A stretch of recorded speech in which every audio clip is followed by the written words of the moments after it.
네, 오늘 우리 일부 예배 주신 하나님 말씀은 에베소서입니다. 에베소서 1장, 우리 에베소서 1장 8절에서 10절까지 말씀.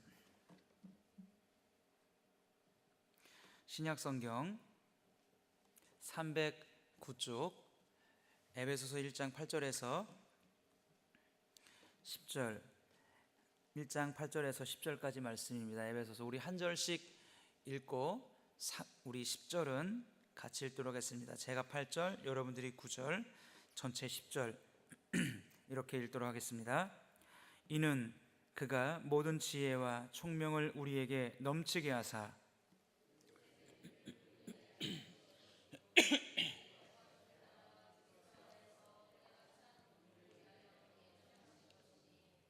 하늘에 있는 것이나 땅에 있는 것이 다 그리스도 안에서 통일되게 하려 하심이라. 아멘. 옆분 뒷분 같이 한번 인사하겠습니다. 오늘 아침에 잘 오셨습니다. 우리 한 번 더 인사하겠습니다. 주 안에서 사랑하고 축복합니다. 아멘. 네. 네, 우리 화면을 좀만 뒤로 해주세요. 예. 우리 에베소서 1장 8절에서 10절 말씀을 통해서 그리스도 안에서 통일이라는 제목으로 같이 이 아침에 은혜를 나누기를 원합니다. 우리가 여러분들이 이 아침에 오셔서 우리가 같이 짧게 에베소서 1장 8절에서 10절의 말씀을 우리가 읽었는데 그냥 우리가 스쳐 지나가듯이 이 말씀을 우리가 지금 읽었지 않습니까? 그렇게 우리가 읽었지만 우리가 성경을 통해서 알게 되는 많은 사실과 진리들이 있습니다.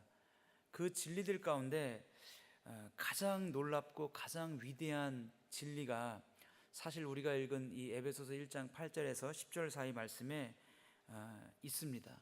그 진리를 우리가 보도록 성경 말씀이 우리를 인도하고 있다라고 여러분들에게 말씀을 드립니다.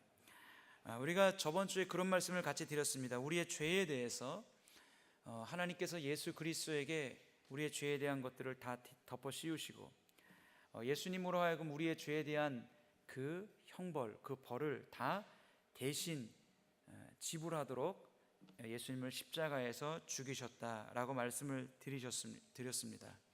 예수님께서 십자가에 죽으신 사건은 단지 십자가에서 고통을 받았다라는 것을 뛰어넘어서 우리의 죄 사함을 받게 하는 것인데, 믿는 자를 죄를 용서하시고 구원해 주시기 위해서 십자가 위에서 우리의 죄에 대한 모든 형벌을 대신 담당한 것이기도 하지만, 그 사실을 믿는 자들을 하나님이 용서해 주시고 또 천국으로 인도해 주시고 하나님 나라로 인도해 주신다는 것을 우리가 나눴습니다. 그것 이상의 더 놀라운 진리를 오늘 에베소서 1장 8절에서 10절까지 말씀하고 있다고 생각합니다. 우리가 같이 읽은 이 8절 말씀 처음 시작에 이렇게 기록되어 있습니다.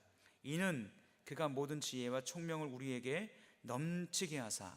자, 이렇게 말씀하면서 이제 처음에 이는이라고 시작합니다. 자, 이는이라고 하는 이 8절의 첫 시작의 이 단어는 이렇게로 얘기할 수 있죠. 그렇게 한 이유는 7절까지 그렇게 얘기한 이유는 이라는 것입니다. 다시 말해서 예수 그리스도께서 십자가에 매달려서 우리의 죄를 용서하신 이유가 뭐냐? 물론 천국을 우리에게 들여보내주시기 위함이기도 하지만 오늘 8절에서 10절까지의 말씀 속에서는 우리로 하여금 사도 바울이 알기를 원하는 놀라운 진리를 우리에게 말씀하고 있다고 하는 것입니다. 자, 그렇게 한 이유는 바로 무엇이냐? 그것이 바로 10절 때문인데요. 10절 때문인데 8절이 이렇게 말하고 있죠. 하나님께서 이는 그가 모든 지혜와 총명을 우리에게 넘치게 하사. 하나님께서 영적인 우리로 하여금 깨닫게 하시고 또 영적인 눈이 열려서 우리에게 지혜를 주시고 영적인 총명을 주셔서 우리에게 넘치게 하시고 하나님의 뜻을 또 하나님의 비밀을 알려주시기를 원하신다라고 하는 거죠. 그리고 그 하나님의 뜻과 하나님의 비밀이 뭐냐? 그것은 예수 그리스도 안에서 하나님의 영원한 계획 속에서 예정하신 것인데, 그것이 바로 무엇이냐면 바로 10절이라고 하는 것입니다. 그것이 10절이다. 모든 지혜와 총명을 우리에게 넘치게 하셔서 우리로 하여금 그 뜻의 비밀을 우리에게 알려주었다. 그 기뻐하심을 따라서 우리에게 예정하신 것인데, 그 비밀을 우리에게 알려주신 것인데, 그게 뭐냐? 그게 10절이라고 하는 것입니다. 여러분, 성경에 많은 구절이 많지만 에베소서 1장 10절만큼 또 위대하고 우리에게 영적인 진리를 알려주는 구절은 또 없습니다. 10절을 우리가 같이 한번 다시 읽어볼까요? 10절 시작. 하늘에 있는 것이나 땅에 있는 것이 다 그리스도 안에서 통일되게 하려 하심이니라. 아멘.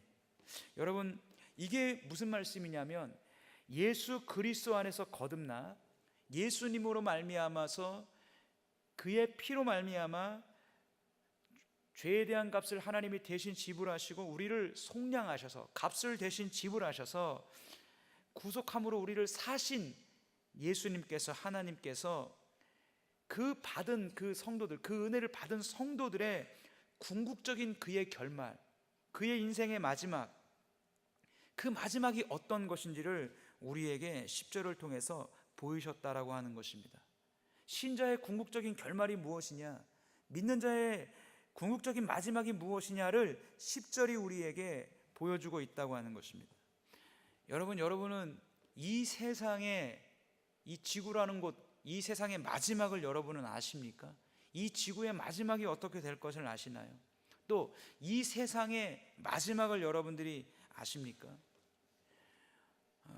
토마스 칼라일이 고백했던 것처럼 인간의 지식과 인간의 지혜는 하나님의 광대하심을 포착해내기에 너무나 작다 그랬습니다. 너무나 좁다라고 했습니다. 저 광활하게 펼쳐진 우주와 또 하나님이 계획해 놓은 모든 것들, 그 크기를 우리가 다 계산할 수 없다라고 하는 거죠. 여러분, 그럼에도 불구하고 믿는 신자에게는 하나님이 알게 해주셨다는 거예요. 그 뜻의 비밀을 신자에게 보여주셨다는 거예요. 그게 10절입니다. 그 너머에 있는, 우리 인생 끝 너머에 있는 보이지 않는 하나님이 계신 것과 그곳에 찬양하는 천사들과 그곳에 있는 모든 정사들, 권세들, 능력들, 주관들, 이 모든 것들이 궁극적으로 이르게 될 결말을 여러분 알고 계십니까? 신자는 그것을 알 수 있다는 겁니다. 이것은 감추어져 있었습니다. 그러니까 9절에 그렇게 얘기하잖아요. 그 뜻의 비밀을 우리에게 알리신 것이요. 이거 원래 비밀이었어요. 인간이 알 수 있는 게 아니었습니다. 여러분, 이 땅에 속해 있는 게 아닙니다. 영원 전부터 감추어져 있던 하나님의 가장 영광스러운 사역, 하나님의 가장 영광스러운 행하심, 세상에서 알 수 없습니다. 우리가 세상에서 배우는 교육이나 세상에서 배우는 철학이나 문화나 예술이나 경제나 과학이나 이런 걸로는 우리가 알 수 없습니다. 왜냐하면 그것은 하나님이 감추어 놓은 영광스러운 사역이기 때문이에요. 계시라고 하는 것은 무엇이냐? 하나님이 감추어 놓은 것을 열어서 보여주는 것입니다. 성경에 계시라는 단어가 많이 나오는데 그 계시라는 단어는 없는 게 나타나는 게 아니에요. 원래부터 영원전부터 있었습니다.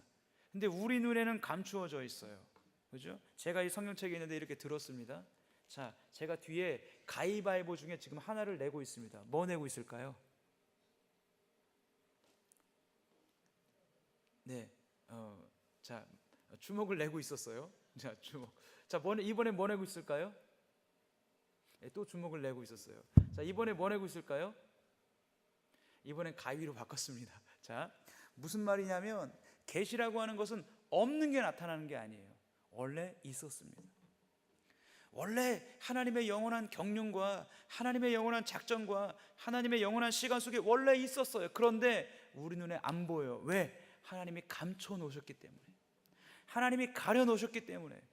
커튼 뒤에 있는 물건이 커튼 앞에 이렇게 가려져 있듯이, 뒤에 가려져 있듯이, 그래서 뒤에 있는 게 뭔지 몰라요. 아무리 우리의 눈에 봐도 커튼밖에 안 보여요. 하나님이 열어서 보여주어야지 커튼 뒤에 있는 게 보이는 거예요. 그게 무엇이냐? 그 뜻의 비밀이에요. 그게 무엇이냐? 10절이에요, 여러분.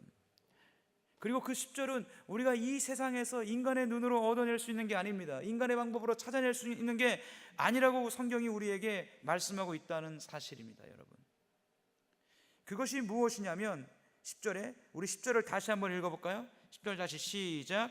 하늘에 있는 것이나 땅 아래에 있는 것이 다 그리스도 안에서 통일되게 하려 하심이라. 할렐루야, 할렐루야. 여러분, 이것이 감추어진 비밀이었어요. 이것이 이 세상에 있는 정치나 예술이나 경제나 문화나 이런 걸로는 알 수 있는 게 아니라고 하는 것입니다. 여러분, 예수 그리스도를 통해서 하나님이 감추어 놓으신 경륜, 이 비밀을 누구에게 알려주시는 것이냐? 영적으로 거듭나서 그 지식에까지 새로운 사람들에게 하나님이 알려주시는 것입니다. 여러분, 10절을 한번 보십시오. 하늘에 있는 것이나 라고 말합니다. 하늘에 있는 것이 무엇입니까? 저 달, 저 별, 우리 눈에 보이는 저 과학자들이 발견한 블랙홀, 여러분, 이런 것을 뛰어넘어서 하늘에 있는 것은 무엇입니까? 천사들입니다. 또 서신서에 보면 천사들과 권세들과 정사들과 주관들과 이런 표현들이 있어요. 이 표현들은 다 누구냐? 천사의 일종이에요. 근데 우리는 그게 누군지 몰라요. 어떤 형상인지 몰라요.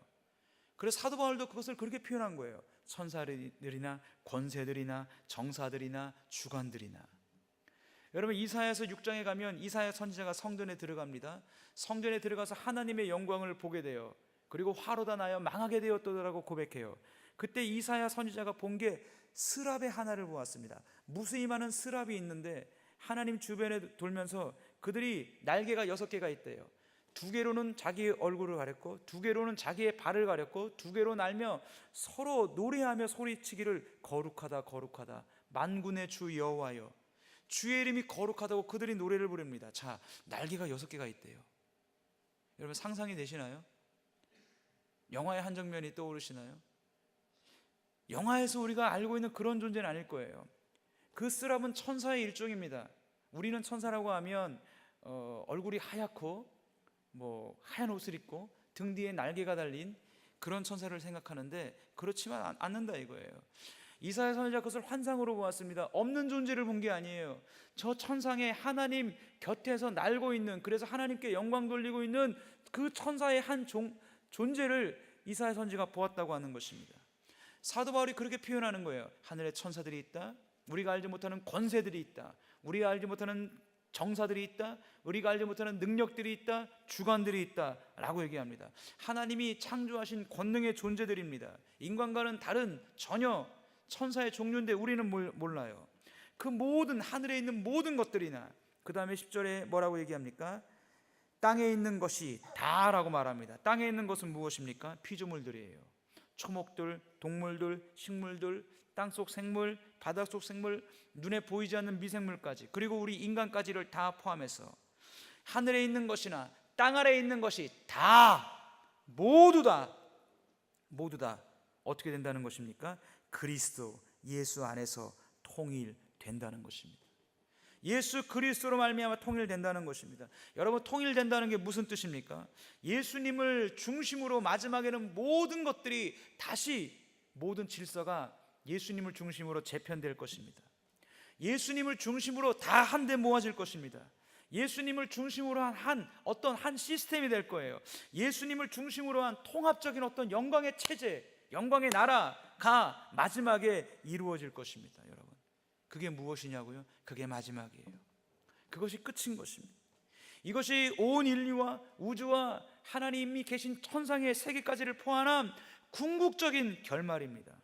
모든 만물들이, 땅 아래에 있는 것이나 하늘에 있는 것이나 온 우주에 있는 것들이, 만물들이 모아져서 말로 향연할 수 없는 가장 영광스러운 모습으로 예수 그리스도를 중심으로 이루어진 한 나라, 한 어떤 체제, 영광스러운 한 어떤 시스템이 이루어지고 그 나라가 영원할 것입니다. 할렐루야. 그리스도인은 누굽니까? 여러분, 교회를 다닌다고 하는 사람은 누굽니까? 이 사실을 알고 있는 사람입니다. 이 진리가 마음속에 있는 사람들입니다. 여러분, 예수님의 피로 거듭난 하나님의 백성들은 이 진리를 알고 있어요. 이 사실을 알고 있어요. 다시 말해서 자기 운명과 이 세상의 궁극적인 결말을 알고 있는 존재는 누구뿐이에요? 우리뿐이 없는 거예요. 그리스도인뿐이 없는 겁니다. 예수 믿는 사람밖에 없는 겁니다. 여러분, 이 진리는, 이 영광은 인간이 가질 수 있는 가장 위대하고 가장 놀라운 진리입니다. 가장 고상한 진리입니다. 어떤 철학보다, 어떤 교육보다, 어떤 과학보다, 어떤 문화와 예술 작품보다 가장 위대한 것을 그리스도인은 가지고 있는 거예요. 할렐루야. 여러분이 진정으로 거듭났고, 여러분이 진정으로 예수 피로 거듭난 하나님의 소유가 되었고 구원받은 백성이라면, 여러분이 알든 모르든 여러분들은 그 영광을 경험하게 될 것입니다. 예수 그리스도를 중심으로 모든 것들이 중심적인 체제가 이루어져서 그 영원한 하나님의 영광스러운 가장 그 복락이 있는 그 나라를 여러분들이 거듭났다라고 하면 경험할 것이고 영원토록 누리게 될 것이지만, 반대로 여러분들이 교회를 다니면서 거듭나지 않았다면, 진정으로 여러분들이 참신자가 아니라면, 구원받은 백성이 아니라면 여러분들이 그것을 누리지 못하게 될 것입니다. 여러분, 우리가 이 땅을 살면서 인간은요, 그런 존재예요. 어떤 존재냐면, 큰 것을 알 때 작은 것들은 그냥 넘어갈 수 있는 존재예요. 큰 진리를 알 때 작은 것들 가운데 고민하지 않을 수 있다라고 하는 것입니다. 인간은 큰 문제를 만나면요, 자기가 그 전에 겪었던 작은 문제들은요 그렇게 문제스럽지가 않아요. 마틴 로이존스 목사님이 교회사에 해박한데 그분이 그런 얘기를 하더라고요. 세계 2차 대전 기간 동안에 유럽에 있었던 2차 대전 기간 동안에 유럽에 있었던 정신병 환자들이 다 없어졌대요. 2차 대전 기간 동안에 우울증 환자들이 그렇게 많이 없어진 것을 아냐고 물어보더라고요. 다시 말해서 너무나 큰 문제를 만나니까 작은 문제들은 다 사라지기 시작했다 이거예요. 큰 문제를 만나니까 작은 문제에 매여 있을 수 있는 시간이 없다라고 하는 것입니다. 여러분, 인간이 그렇습니다. 우리가 그래요. 우리 인생에서 우리가 큰 사건들을 만나면 그 사건들을 해결하려고 애를 쓰면요, 우리 인생에서 작은 사건들은요 그게 그렇게 큰 사건이라고 여겨지지가 않는다고 하는 것입니다. 여러분, 저번에도 한번 예화로 말씀드렸듯이 서울에 있는 한 여자대학교 화장실에 가면 이렇게 붙어 있다 그래요. 그 학교 학생들이 그래도 유머가 있고 참 똑똑한 것 같아요. 그 여학생 화장실에 변기에 여학생들이 딱 앉으면 앞에 코팅을 해가지고 이렇게 써 있다고 합니다. 당신은 오직 큰 일에만 집중하라. 당신은 오직 큰 일에만 집중하라. 그래야면 당신의 작은 일은 저절로 해결될 것이다. 무슨, 아침에 죄송한데 무슨 얘기인지 아시겠죠? 적절하다고 생각해요. 여러분, 인간은 그렇습니다. 무슨 말이냐면, 우리는 우리의 인생을 살아갑니다. 이 모양 저 모양의 일들로 많은 근심을 하고 고민하고 하나님 앞에 호소하기도 하고 끙끙 싸매고 몇 날 며칠을 잠을 못 잡니다. 그런데 예수 안에 있는 사람, 예수님을 믿는 사람은 자기 인생의 궁극적인 결말을 알고 있습니다. 이 세상의 궁극적인 마지막을 알고 있습니다. 하늘에 있는 것이나 땅 아래에 있는 모든 것이 다 예수 그리스도 안에서 통일되게 하려 하심이라. 내 인생의 운명의 마지막을 알고 있어요. 내가 예수 믿는 자로서 내가 내 인생의 모든 그 마지막 끝이 어떻게 된 것인지를 신자는 알고 있습니다. 이것을 알고 있는 신자는 이 땅에서 만나는 작은 문제에 매몰되지 않는다는 거예요. 많은 사람들이 이 땅을 살아갈 때 힘들고 어려운 일을 겪어요. 우리도 똑같이 겪습니다. 여러분, 예수 믿는다고 힘들고 어려운 일이 안 오나요? 기도 많이 했더니 힘든 일이 그냥 지나가나요? 그렇지 않아요. 그렇지 않습니다. 힘들고 어려운 일, 예수 믿는 사람이나 예수 믿지 않은 사람이나 똑같이 오는 것입니다. 다른 게 무엇인가요? 우리는 알고 있어요.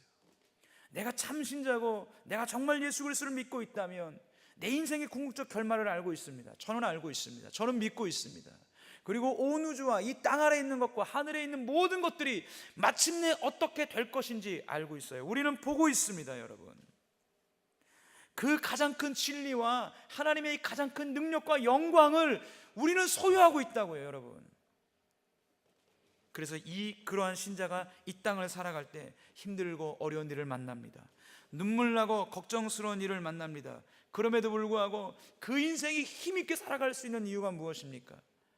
그 인생이 그럼에도 불구하고 하나님을 찬양하며 살아갈 수 있는 이유가 무엇입니까? 그것은 그 신자가, 그 예수 믿는 자가 자기 인생의 궁극적 결말을 알고 있기 때문입니다. 할렐루야. 여러분, 이것은요 신자가 누릴 수 있는 얼마나 큰 위로며 얼마나 큰 하나님이 주시는 용기이며 얼마나 큰 진리인지 모릅니다. 여러분, 이 세상에 있는 그 어떤 것보다도 가장 큰 진리이며 가장 큰 위대한 역사이며 우리 눈앞에 펼쳐질 실제라고 하는 거예요. 여러분, 성경에 하나님이 약속하신 모든 사건들은 스토리가 아니에요. 그냥 신화가 아닙니다. 내 앞에 이루어질, 내가 누리게 될 현실입니다. 여러분, 우리가 성경을 믿는데 어떻게 믿고 있습니까? 이 성경을 역사적인 우리는 사실로 믿고 있는 거예요. 할렐루야. 여러분, 어떤 사람이 그렇게 얘기해요. 자기는 예수님이 살아서 이 땅에 존재해서 이웃을 사랑하고 이웃을 섬기라고 한 그 메시지를 믿는데, 아담이 죄를 졌다, 요나가 물고기 뱃속에 들어갔다, 자기는 이런 건 안 믿는데요. 예수님이 실제 존재했고 예수님이 이웃을 사랑하라 그랬고 그건 자기는 믿는데요. 예수님의 존재도 믿는데요. 근데 무슨 뱀이 말을 하고 하마가 무슨 선악과를 먹었고, 그리고 요나가 물고기 뱃속에 들어갔고 자기는 이런 건 안 믿는다고 얘기해요. 그건 엉터리 믿음이죠. 왜요? 예수님도 말씀하셨기 때문에, 사도 바울도 말씀하셨기 때문에. 예수 그리스도가 이 땅에 왜 오셔야 되는가? 아담의 범죄 때문이라고 사도 바울이 얘기했습니다. 예수 우리가 오셨다는 것을 사도 바울이 얘기하면서 아담의 범죄를 얘기했다는 것은 아담의 그 범죄가 실제했다는 거예요? 신화적인 얘기라는 거예요? 실제했다는 얘기예요. 예수님 말씀합니다. 이스라엘 사람들이 네가 표징을 보여달라, 네가 하나님의 아들임의 표적을 보여달라. 예수님이 뭐라 그래요? 내가 너에게 보일 표적은 요나의 표적밖에 없다. 요나가 물고기 뱃속에서 며칠 있었죠? 3일 있었습니다. 물고기 뱃속에 3일 있다가 니느웨 앞바다에 토해내서 니느웨 가서 복음 전했습니다. 예수님이 죽은 지 며칠 만에 부활했죠? 3일입니다. 예수님이 그 얘기를 하는 거예요. 요나가 물고기 뱃속에 3일 있었던 것처럼 예수님 자신이 십자가에서 죽은 후 3일 만에 부활할 것을 얘기하는 거예요. 요나가 물고기 뱃속으로 나왔듯이. 그 말씀은 예수님이 하신 이유가 뭡니까? 요나의 사건이 진짜라는 거예요, 아니에요? 진짜라는 거예요. 여러분, 이 성경은요 스토리가 아니에요, 신화가 아니에요. 여러분이 이 성경 말씀을 어떤 부분은 신화고 어떤 부분은 실제 역사고 이렇게 여러분 믹스해서 여러분들이 믿는다면 여러분들이 하나님 나라를 들어가지 못할 것은 너무나 분명한 것입니다. 저는 오늘 새벽에 오면서 그런 생각을 해봤어요. 새벽에 차를 타고 오면서 사람들이 걷고 바람이 불고 나무가 크고 우리가 존재하는 이런 생명 자체가 너무나 신비롭더라고요. 제가 우주에 대한 다큐멘터리 이런 프로를 좋아하니까 한 번은 그런 걸 봤습니다. 우주의 생명체가 존재할 확률 0%. 그런 얘기를 하더라고요. 수금지와 목토 천의 명인데 목성이 없으면 지구는 벌써 망했대요. 목성이 너무나 크기 때문에 지구가 소행성이랑 부딪히는 걸 막아준대요. 달과 지구의 인력, 천체에서 태양과 같은 별이 참 드물대요. 아니 거의 없다고 얘기하더라고요. 일정한 뜨겁기로 일정하게 열을 내고 일정하게 빛을 뿜어내며 이런 별은 거의 없다는 거예요. 태양과 달의 거리, 또 태양과 지구의 거리, 달과 지구의 거리, 기울어진 것들, 그리고 이렇게 대기가 존속하면서 생명체가 있을 확률, 이 모든 것들이 수학적 확률로 따져보면 0%라는 거예요. 무엇보다 더 어렵냐면 잠수함을 다 분해를 시켜놓고 큰 통에, 잠수함보다 훨씬 큰 통에 집어넣고 막 흔들어가지고 내어보니까 그게 모든 부속이 다 맞아가지고 잠수함이 될 확률보다 이 지구라는 곳에 생명체가 존재할 확률이 더 적다는 거예요. 여러분, 이거는 우리 같은 이런 인간이라는 존재가 있고 생각할 수 있는 사고력이 있고 우리 안에 도덕률이 있고, 인간이 만약 원숭이부터 저 아메바부터 세포부터 진화해 왔다면 우리는 왜 이런 도덕률을 가져야 되죠? 길거리를 걷다가 아장아장 걷는 아이가 하수구가 파여 있는데 글로 점점 걸어가요. 여러분 보면서 어떻게 하시겠습니까? 잘 됐네, 진화론에 의하면 적자 생존이니까 강한 자가 살아남는 것 아니에요? 그 환경에 적응한 돌연변이가 더 강하기 때문에 살아나고 약한 존재는 다 죽는 거 아니에요? 그게 진화의 법칙이라면 그 아장아장 걷는 아이가 하수구로 빠져 들어갈 때 진화가 맞다면 그걸 건져내야 돼요? 아니면 가서 더 떠밀어야 돼요? 더 떠밀어야 되는 거예요. 왜? 내가 살아야 되니까, 강한 자가 살아남으니까. 그러나 우리 안에 설명할 수 없는 도덕률이 있어요. 떨어지면 안 돼요. 소리를 지르든지 가서 그 아이를 붙잡든지 그 아이를 잡아 올리든지 막습니다. 가로막습니다. 가지 못하게 합니다. 건져내요. 우리 안에 그런 도덕적인 궁율의 마음, 양심의 마음 어디서부터 왔나요? 여러분, 원숭이에서부터 온 건가요? 저 세포에서부터 온 건가요? 그 저 세포에서 온 그 진화가 어떻게 그런 마음을 줄 수가 있죠? 여러분, 그건 하나님의 마음입니다. 할렐루야. 우리는 하나님의 형상으로 창조되었어요. 우리가 비록 하나님을 떠나 인간이 타락되어 있지만 그 안에 뭐가 남아있어요? 도덕률이 남아있어요. 하나님을 닮은 그 형상의 모습이 우리 안에 남아있다고요. 그게 양심이고 그게 도덕률이에요. 불쌍한 사람이면 돕고 싶고, 우는 아이가 있으면 길 찾아주고 싶고. 만약에 우리가 그렇게 진화된 존재라고 하면 그런 양심과 그런 도덕률이 남아있을 리가 없죠. 강한 자가 살아남는데, 적자 생존인데. 여러분, 우리 안에 어떤 그런 마음이 있습니까? 저는 그런 생각을 해보았습니다. 여러분 생각해 보십시오. 이 모든 것들이 우연히, 여러분이 지금 눈에 보이는 모든 것 하나도 우연히 생긴 게 없습니다. 여기 있는 컵도 우연히, 이 뚜껑조차도 우연히 아니에요. 누군가 만들어놨고 쓸모가 있어서 이 자리였습니다. 생명 없습니다. 물건입니다. 이거 그냥 우연히 만들어졌다고 하면 누가 믿겠습니까? 우린 생명이 있어요. 존재합니다. 이게 우연히 만들어졌다고요? 그렇지 않아요. 우리는 하나님의 형상대로 하나님 만드신 하나님의 작품인 줄로 믿으시기 바랍니다. 할렐루야. 여러분, 세상은 그렇지 않아요. 모든 게 우연이라는 거예요. 저절로 생겼다는 거예요. 그리고 저절로 생겨서 이렇게까지 왔다는 거예요. 여러분, 그건 불가능합니다. 이 땅을 살아가는 사람들은 그 모든 것들에 매몰되어서 무엇이 진리이고 자기의 눈이 열리지 않습니다. 여러분, 그런 얘기를 해드릴게요. 불과 몇백 년 전만 해도 수학자, 과학자, 철학자들, 종교자들, 심지어는 목회자들까지 뭐라고 얘기했느냐, 이렇게 얘기했습니다. 공기보다 무거운 물체가 하늘을 나르는 것은 불가능하다. 모든 사람들이 그렇게 얘기했어요. 근데 지금 비행기가 정말 어마어마한 무게인 쇳덩어리가 하늘을 날라요. 이유는 단 하나입니다. 뭐죠? 인간이 중력의 법칙만 알 때에는 몰랐어요. 양력의 법칙을 발견했어요. 그 양력의 법칙이라는 것은 원래 이 땅에 없었던 법칙이 아니에요. 존재했었던 겁니다. 인간이 알지 못했을 뿐이에요. 양력의 법칙을 모를 때는 중력의 법칙이 전부인 줄 알았어요. 공기보다 무거운 물체는 나르는 건 불가능하다. 양력의 법칙을 발견했습니다. 비행기를 보면 저 날개 끝에 판 같은 게 있어요. 왔다 갔다 합니다. 비행기가 빠른 속도로 달릴 때 이 판을 어떻게 꺾느냐에 따라서 바람이 공기가 와서 맞고 부딪히면서 위로 빨리 올라가고, 밑으로 꺾이는 공기는 속도가 줄어듭니다. 빠른 속도와 줄어드는 속도 사이에 압력의 차이가 생기고, 압력의 차이에 의해서 밑에서부터 끌어밀어 올리는 힘이 생겨요. 그게 양력이에요.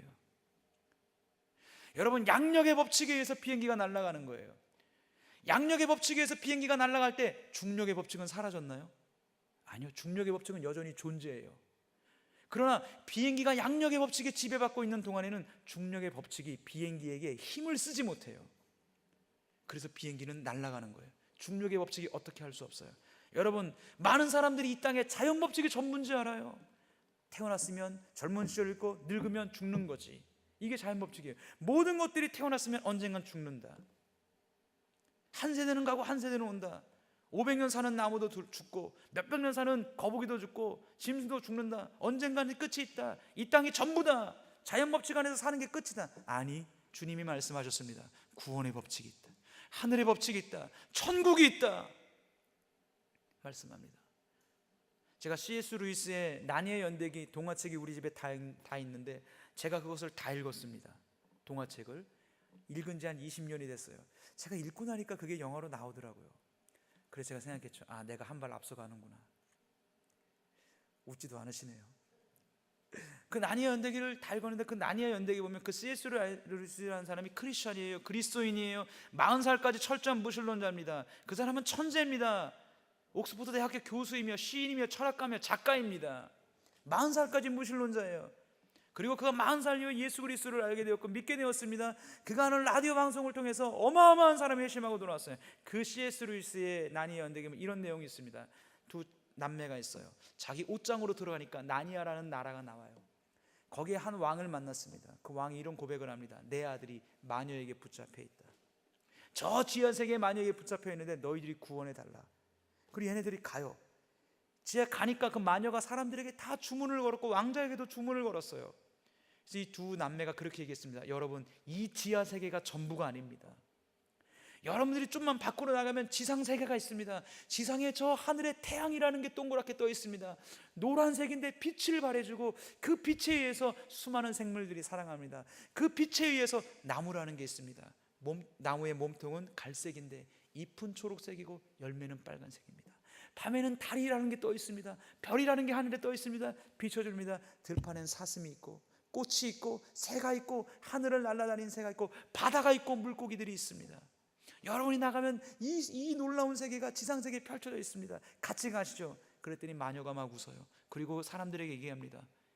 얘네들이 무슨 얘기를 하느냐, 이 지하 세계에서는 등 하나 키기 위해서, 불 하나 키기 위해서 기름을 얼마나 넣어야지 이 등이 계속 타오르는데 무슨 공중에 태양이라는 게 떠 있고 저절로 빛을 발하고 달이라는 게 떠 있고 나무 색깔은 갈색인데 잎은 초록색이고 열매는 빨간색이고 하늘에는 무슨 별이 있고 바다가 있고 물고기가 살고 하늘을 무슨 나르는 새가 있고, 이런 일이 어떻게 있겠냐고 마녀가 막 사람들에게 그렇게 얘기해요. 지하 세계에 있는 그 사람들이 그 남매의 말을 믿겠습니까? 그 마녀의 말을 믿겠습니까? 누구의 말을 믿을까요? 그 밑에서 마녀의 말을 믿는 거예요. 왜? 걸려 있거든요. 그 동화책상에서 주문에 걸려 있거든요. 그래서 지금 이 바깥에 있는 지상의 세계를 한 번도 못 본 곳으로 보고 지하가 전부 있는 것처럼 어두컴컴한 그것만을 보고 있거든요. 그것이 전부이니까 마녀가 하는 말이 그게 진짜 같아요. 주님이 오셔서 이렇게 말씀했습니다. 내가 땅의 일을 말하여도 너희가 믿지 아니하거든 하물며 하늘 일을 말하면 믿겠느냐. 주님이 말씀하십니다. 저 하늘에는 길이 금이래요. 나무에 12열매가 열린대요. 나무에서 12열매가 열린대요. 에이, 그런 게 어딨어. 여러분, 그러면 지하 세계에 있는 사람과 똑같은 거예요. 여러분, C.S. 루이스라는 사람은 그 동화책을 통해서도 뭘 증거해낸 거예요? 뭘 증명해낸 거예요? 천국과 지옥이 있다는 걸 증명해낸 거예요. 여러분, 그게 말이 되잖아요. 지하 세계에 있는 사람들이 알지 못하잖아요. 지상의 세계를 있는 것을 믿지 못하고 있잖아요. 우리도 똑같은 거예요. 이 땅의 사람들에게 저 천국이 있습니다. 지옥이 있습니다. 예수 그리스도를 통해서만 갈 수 있습니다. 하나님 아버지 나라에 집이 있습니다. 예수님 뭐라 그랬어요? 근심하고 두려워하는 제자들에게 너희는 마음에 근심하고 두려워하지 말라. 내 아버지 집에는 너희들이 거할 곳이 많이 있도다. 근심하지 마라. 이 땅이 전부가 아니다. 이 땅이 끝이 아니다. 죽음은 그리스도인에게 무엇입니까? 죽음은 끝이 아닙니다. 죽음은 그리스도인에게 문입니다. 여러분, 죽음은 그리스도의 문이, 전 정말 그렇게 믿어요. 저도 언젠간 죽을 거 아니에요? 생각해 봤어요. 내가 죽을 때 어떻게 죽을까? 둘 중에 하나예요. 갑자기 죽든지 병 걸려 죽든지. 둘 중에 하나 아니겠습니까? 그래서 가끔씩 기도해. 하나님, 오랜 병중 생활하지 않게 해주옵소서. 자식들 고생시키지 않고 주변 사람들 고생시키지 않게 그렇게 인도해 주옵소서. 그렇게 기도해요. 두렵습니다. 죽는다는 것 자체가 생각해보면 무서운 일이에요. 두려운 일이에요. 그럼에도 불구하고 마음에 기쁨이 있어요. 왜? 죽음은 문이기 때문에. 죽음을 통과하면 내 앞에 펼쳐질 거예요. 주님이 오셔서 그런 말씀을 사복음서에 얼마나 많이 했는지 몰라요. 둘 중에 하나예요. 예수님의 그 말씀이 뻥이든지 진짜든지, 거짓말인지 사실인지 둘 중에 하나예요. 만약에 예수 그리스도의 사복음서에 하신 그 말씀이 다 거짓말이면 여러분, 예수님은 누구예요? 인류 최대의 사기꾼이에요. 그런 사기꾼이 없어요. 여러분, 그런 사기꾼의 철학자, 과학자, 수많은 우리 믿음의 선조들 중에 얼마나 영특하고 총명하고 지혜가 있는 많은 사람이, 그런 사람들이 많았는지 아십니까? 그런 사람들이 다 우둔하고 어리석어 예수 믿는지 아세요? 주님을 붙잡은지 아세요? 그렇지 않아요. 중력의 법칙만 할 때는 중력의 법칙이 전부인지 알아요. 자연 법칙만 할 때는 자연 법칙이 전부인지 알아요. 여러분, 여러분의 눈을 여십시오. 주님이 말씀하십니다. 하늘에 있는 것이라 땅 아래에 있는 것이 통일되는 그날이 온다. 주님이 오시는 날 그것이 이루어질 것이다 라고 얘기합니다. 예수 안에 감추어져 있던 비밀이에요. 세상 사람들이 열리지 않습니다. 진실로 어린아이 같은 심정으로 믿음으로 가는 사람들에게 열리는 거예요. 그래서 주님 말씀하시는 것입니다. 오 하나님 아버지, 이 진리를 지혜롭고 슬기로운 자들에게는 감추시고 어린아이들에게는 나타내심을 감사하나이다. 옳소이다. 이것이 아버지의 뜻이니이다. 이 땅에서 자기가 경험한 것, 자기가 판단한 것, 자기가 겪은 것 가지고, 합리적인 교육받은 것 가지고, 과학적인 교육받은 것 가지고 에이 천국은 없어, 지옥은 없어, 그런 게 어딨어 라고 자기의 지혜와 슬기를 믿는 자들에게는 감추시고, 그 뜻의 비밀이 보이지 않는 거예요. 더 가려지는 거예요. 이사야 선지자 말한 것처럼 그들이 들어도 듣지 못하고 보아도 보지 못하리라.